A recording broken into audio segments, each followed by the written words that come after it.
রাঙামাটি আয়তনের দিক থেকে বাংলাদেশের সবচাইতে বড় জেলা। এ জেলার পাহাড় ও মাটির রং রঙিন বলে নামকরণ করা হয় রাঙামাটি। দক্ষিণ পূর্ব এশিয়ার সবচাইতে বড় কৃত্রিম লেক অর্থাৎ কাপ্তাই লেকের অবস্থান এই রাঙামাটিতে। তো আজকে আমরা সারাদিন বোটে করে কাপ্তাই লেকে ঘুরবো ফিরবো, আর আমার ভ্রমণ অভিজ্ঞতা শেয়ার করব আপনাদের সাথে। শুরু করছি আমাদের রাঙামাটি সিরিজের প্রথম এপিসোড। তো চলেন ভিডিওটি শুরু করা যাক।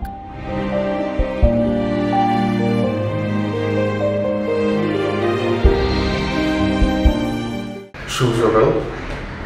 আমি আছি এখন রাঙামাটিতে। আপনাদেরকে দেখাই যে কি অবস্থা বাইরে। এই হচ্ছে কাপ্তাই লেক। আমি যে হোটেলটাতে আছি, হোটেলের 4 তলায় একটা ভালো ভিউ পাওয়া যায়। এখান থেকে লেকের অনেকটা দেখা যায়, দূরের পাহাড়গুলো বোঝা যায় মোটামুটি স্পষ্ট। আজকে আমাদের জার্নি হচ্ছে বোট রাইড। আমরা আজকে বোটে করে কাপ্তাই লেক ঘুরবো, কয়েকটা স্পটে যাব, যে স্পটগুলো আকর্ষণীয় বলা যায় আমরাও আজকে যাব, দেখবো, আপনাদেরকে দেখানোর চেষ্টা করবো কাপ্তাইতে অ্যাকচুয়ালি কি করা যায়। আমরা বের হলাম সকালের নাস্তা করার জন্য। যদি আপনি রাঙামাটি শহরের রিজার্ভ বাজার এলাকায় থাকেন, এখানে পেয়ে যাবেন বেশ কিছু ভালো মানের খাবারের হোটেল।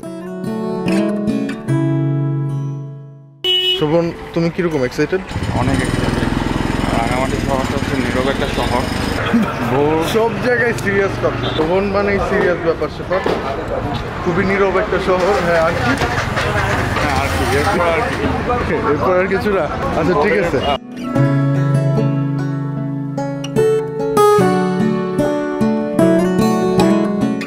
এখন আমরা নাস্তা করি, তারপরে দেখা হচ্ছে।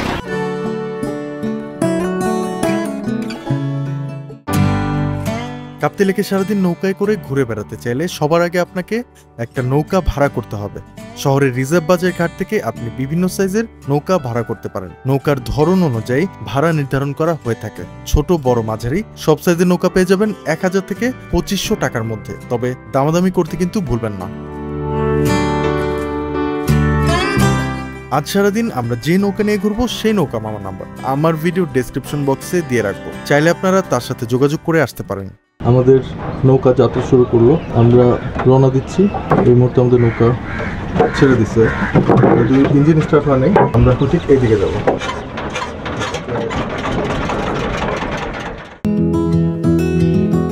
কাপ্তাই লেকে নৌকা ভাড়া করলে আপনি সর্বোচ্চ 6 থেকে 7টি স্পটে যেতে পারবেন।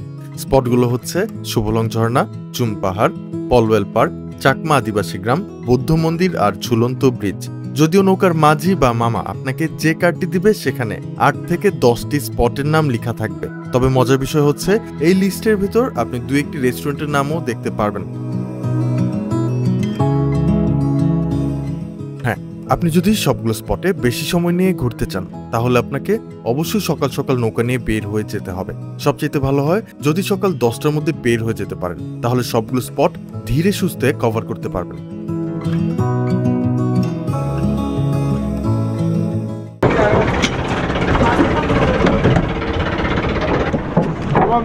মন্দিরে যান, এই নিচের দিকে মার্কেটে যে মন্দির। আমরা এখন আসছি বৌদ্ধ মন্দির। আমাদের পরবর্তী ডেস্টিনেশন বৌদ্ধ মন্দির। আর বৌদ্ধ মন্দিরে উঠতে হলে আপনাকে একটু হাঁটতে হবে। এদিক থেকে সোজা উপরে গিয়ে একটা মাটির রাস্তা ভেবে উপরে উঠতে হবে। বৌদ্ধ মন্দিরে উঠতে হলে আপনাকে একটু ট্রেকিং করতে হবে, হাঁটার মতো, তবে একটু সিঁড়িগুলো মনে হচ্ছে খাড়া। নৌকা থেকে নেমে সোজা মাটির রাস্তায় উঠে গেলে এখান থেকে ঠিক এরকম একটা ভিউ পাওয়া যায়। আর বলে রাখা ভালো, যেহেতু এটা বৌদ্ধ ধর্মাবলম্বীদের জন্য একটা তীর্থস্থান, আমার অনুরোধ থাকবে এখানে এসে আপনারা এমন কিছু করবেন না যাতে তারা বিরক্ত হয়। এই হচ্ছে বৌদ্ধ মন্দির। আমি এর আগে আরো কিছুবার আসছি রাঙামাটিতে, কিন্তু আসলে এই মন্দিরে কখনো আসা হয়নি। মোটামুটি উঁচু আছে, খাড়া। এখান থেকে সুন্দর একটা ভিউ দেখা যায় কাপ্তাই লেকের। চারিদিক বিস্তীর্ণ জলরাশির মাঝখানে যে বিশাল মন্দিরটি দেখতে পাচ্ছেন, হ্যাঁ, এটি হচ্ছে কাপ্তাই লেক বৌদ্ধ মন্দির বা বৌদ্ধ বিহার। রাঙামাটির পানিবিষ্টিত দুর্গম উপজেলা বরকল যাবার পথে বিখ্যাত শুভলং ঝর্ণার আগে এক পাহাড় চূড়ায় তৈরি করা হয়েছে 35 ফুট উচ্চতার এই বৌদ্ধ মূর্তিটি। এই সিঁড়ি দিয়ে উঠে সরাসরি এই মন্দিরটা, আর 4-5টা ঠিক এরকম। এখান থেকে অনেকটা ভালো ভিউ পাওয়া যায়। উপর থেকে লেকটা দেখা যায়, অনেক পাহাড় দেখা যায়। তবে কষ্টের বিষয় হচ্ছে ড্রোন থেকে এই জায়গাটা যতটা সুন্দর দেখায়, উপরে উঠে ময়লার ভাগের দেখে আমি ঠিক ততটাই হতাশ। এই দেশটা যেমন আমাদের, তেমনি এই জায়গাগুলো পরিষ্কার পরিচ্ছন্ন করে রাখা আমাদের দায়িত্ব এবং কর্তব্যই বলা যায়।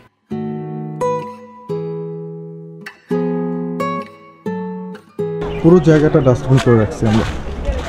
দেখেন এই সাইডটাতে আরো বেশি ময়লা, পুরো ময়লাগুলো দেখা যাচ্ছে। মানে আমি বুঝি না আমরা আসলে এরকম কেন।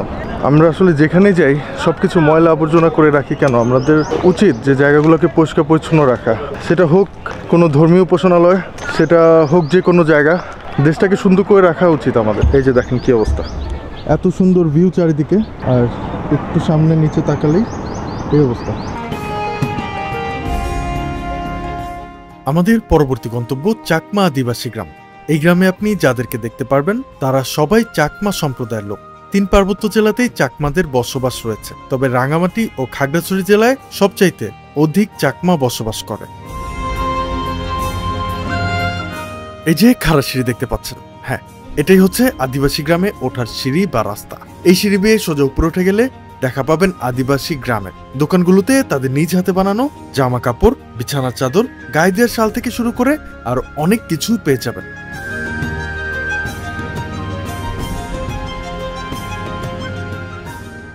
এগুলা মানে আপনারা সুতা বা কাপড়টা কিভাবে তৈরি করেন একটু বলেন।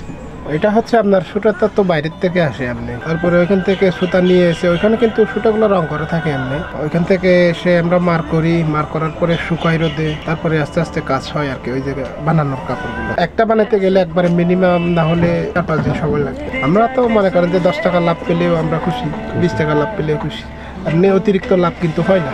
আচ্ছা আচ্ছা, এই যে ধরেন সর্বোচ্চ 20-50 টাকা। এই দেখেন আমরা কথা বললাম এক দাদার সাথে, তাদের প্রধান জীবিকাই কিন্তু হচ্ছে এখানে এই দোকানগুলা, তারা এই দোকানে জামা কাপড়গুলা তৈরি করে তারা বিক্রি করে। ফ্যাসিলিটিস আরেকটু বাড়ানো উচিত, তাহলে হয়তো তাদের জীবনযাত্রার মানটা আরেকটু বেটার হবে। নয়তো এতগুলো দোকান গত 2 বছর আগেও ছিল না, এখন কিন্তু অনেকগুলো দোকান দেখলাম। তো এখন যাচ্ছি আমাদের পরবর্তী গন্তব্যে। দাদা বেচে কিনা হয় কেমন? কম কম, মানুষজন কম, মানুষ আছে খাওয়াইন না, মানে আসে যায়, খায় না। এসে যায় আচ্ছা আচ্ছা আচ্ছা, না এমনি শুক্রবার মনে হয় ভালো হয় বেচে কিনা, শুক্রবার বা ছুটির দিনগুলোতে ভালো হয় না? মানে এখানে হওয়ার যেগুলো না পাহাড়ে হয় অনেক মিষ্টি রসের দোলা। কাপ্তাই লেকে ঘুরে বেড়ানোর জন্য সবচাইতে ভালো মাধ্যমে হচ্ছে ইঞ্জিন চালিত এই নৌকাগুলো। ইঞ্জিনের শব্দ আপনার কিছুটা খারাপ লাগতেও পারে, তবে একদিনে পুরো কাপ্তাই লেক ঘুরে দেখতে হলে এই নৌকার বিকল্প নাই। এই নৌকাগুলোর কিন্তু একটা সুবিধাও আছে, যেমন বিকেলে নৌকার ছাদে বসে উপভোগ করতে পারেন কাপ্তাই লেকের অপার সৌন্দর্য।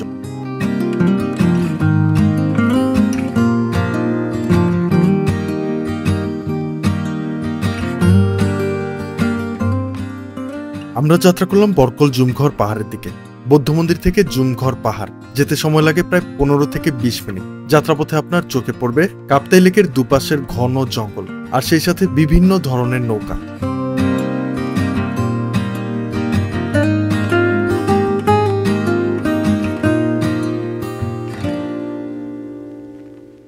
এখন আসলাম আমরা জুমঘর, বরকল আদিবাসী জুমঘর। এটা আরও একটা স্পট, এটা মোটামুটি খাড়া একটা সিঁড়ি, অনেক উঁচু। এখানে অনেকগুলো দোকান আছে, উপরে জুমঘর আছে, দেখাই।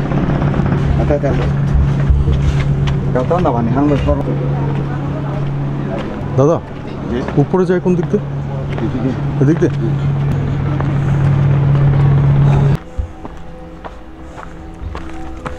মনে হইতেছে বান্দরবানে ট্রেকিং করতে আসছি, একদম বান্দরবানের ফিল। এখানে অনেকগুলো জুমঘর আছে। এই মুহূর্তে আমার পিছনে একটা, সামনে দেখতেছি আরো 3টা। জুমঘরগুলোতে কিছু একটা এখানে রেখে দিছে, আর এখান থেকে এরকম একটা ভিউ কাপ্তাই লেকের।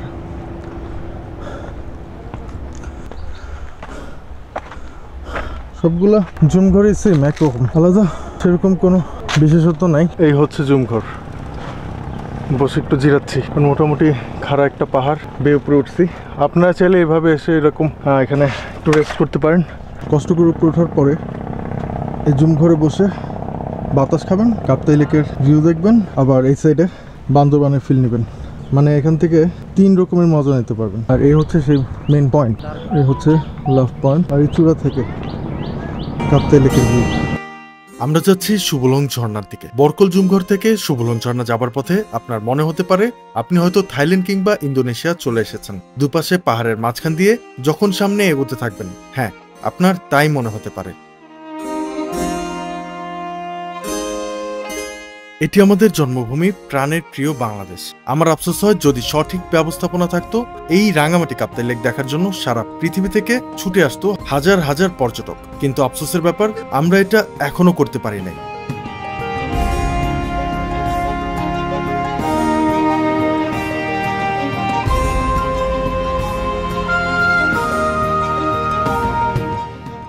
আপনাদেরকে একটা জায়গা দেখাবো। এই জায়গাটা একেবারে অন্যরকম, মনেই হচ্ছে না এটা আমাদের বাংলাদেশ। দেখেন, ঠিক ওই জায়গাটাতে সুবলং ঝর্ণা, ঠিক ওইখানটাতে আশপাশের পাহাড়গুলো দেখেন একটা। মাথার উপর ঝকঝকে নীলাকাশ, কাপ্তাই লেকের স্বচ্ছ পরিষ্কার জলরাশি আর সবুজ পাহাড় আপনাকে কিছুক্ষণের জন্য ভুলিয়ে দিবে আপনি হয়তো বাংলাদেশেই আছেন। সত্যি বলতে রাঙামাটি এসে আপনি যদি বোটে করে কাপ্তাই লেকে না ঘোরেন, তাহলে হয়তো পুরো ট্রিপটাই অসম্পূর্ণ থেকে যাবে।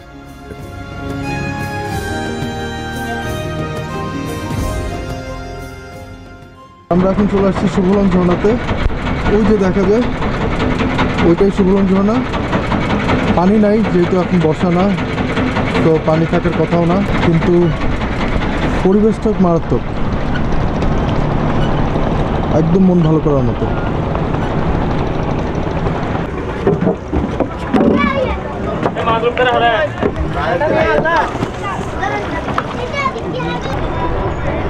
ঘাট থেকে 2 মিনিট হাঁটা পথ। এখানে টিকিট কাউন্টার, টিকিট কেটে তারপরে আমরা ঝর্ণায় যাব। কত টাকা টিকিট ভাই? 20 টাকা করে দুইজন না? হ্যাঁ।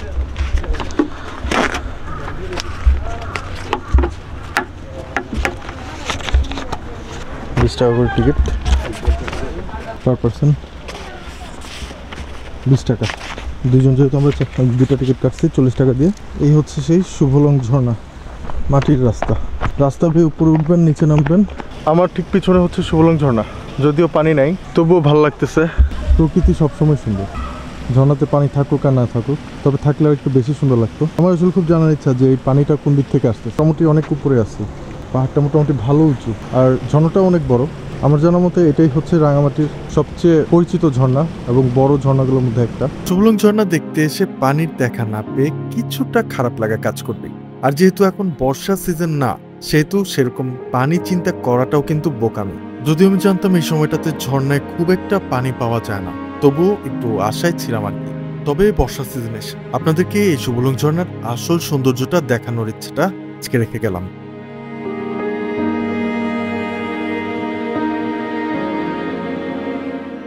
এখন ঘড়িতে 3:45।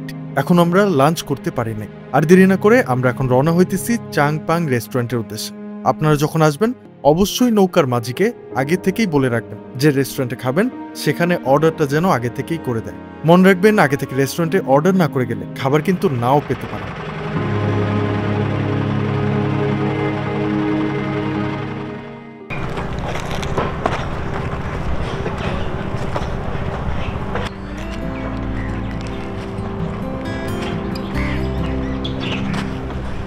আমরা এখন আসছি রেস্টুরেন্টে।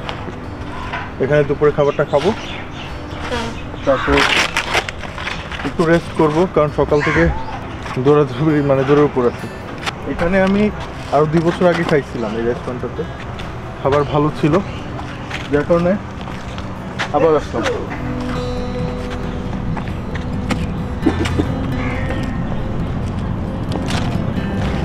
এটা রেস্টুরেন্টের পিছনের সাইড। আমরা ফ্রন্ট সাইড দিয়ে কাপ্তাই লেক থেকে আমরা রওনা করছিলাম, তখন এটা দেখতে দেখতে আমরা গেছি। আর এখন সুবলং ঝর্ণা হয়ে আমরা আবার আসছি, তবে আবার পিছন দিক দিয়ে আসছি। এটার সামনে একটা ফ্রন্টে গেট আছে, ফ্রন্ট গেট দিয়েও আপনারা আসতে পারেন, চাইলে পিছন সাইড থেকেও আসতে পারেন, যখন যে দিক থেকে আসতে।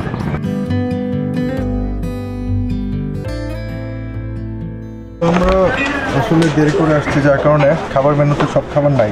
এখন কি কি আছে ভাইয়া? এখন হচ্ছে আমাদের সাদা ভাত, ডাল হচ্ছে প্লেন ডাল আছে, প্লেন ডাল আর আমাদের আছে ব্যাম্বো চিকেনটা আছে, ব্যাম্বো চিকেন, আর আছে মাছ কেবাংটা আছে।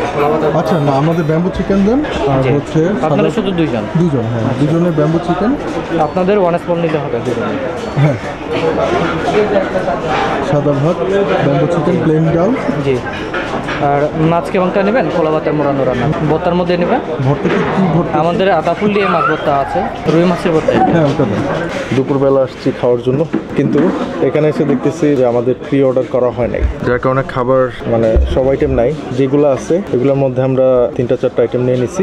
এখন দুপুরে খাবো দাবো, তারপরে আমরা আবার ব্যাক করবো। তারপরে আমরা হয়তো ঝুলন্ত ব্রিজ যাবো। তো আশপাশের পরিবেশটা সুন্দর, দেখাই।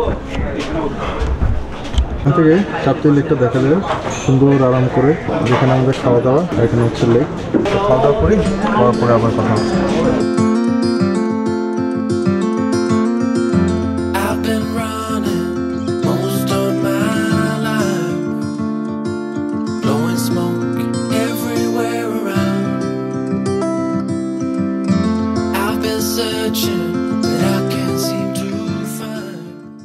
দুপুরের খাওয়া শেষ করে আমরা রওনা করলাম পলওয়েল পার্কের দিকে, কিন্তু সেখানে যাবার পথে কাপ্তাই লেকে অথই পানির মাঝখানে এক ভয়ঙ্কর অভিজ্ঞতার মুখোমুখি হয়েছিলাম। আমার ড্রোনটা প্রায় হারিয়ে যায় অবস্থায়। চারিদিকে পানির মাঝখানে অজানা অচেনা একটা আইল্যান্ড থেকে কিভাবে আমার ড্রোনটা উদ্ধার করলাম, সেই ঘটনাই শেয়ার করব আমার রাঙামাটি সিরিজের শেষ এপিসোড বা 4র্থ এপিসোডে।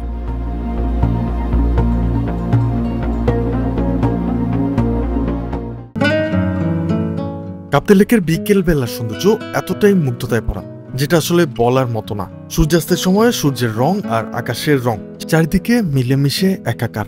পানির উপর দাঁড়িয়ে থাকা দূরের পাহাড়ের সারি দেখলে আপনার সারাদিনের ক্লান্তি এক নিমিষেই দূর হয়ে যেতে পারে। সত্যি এই যেন এক মায়াবী লেক।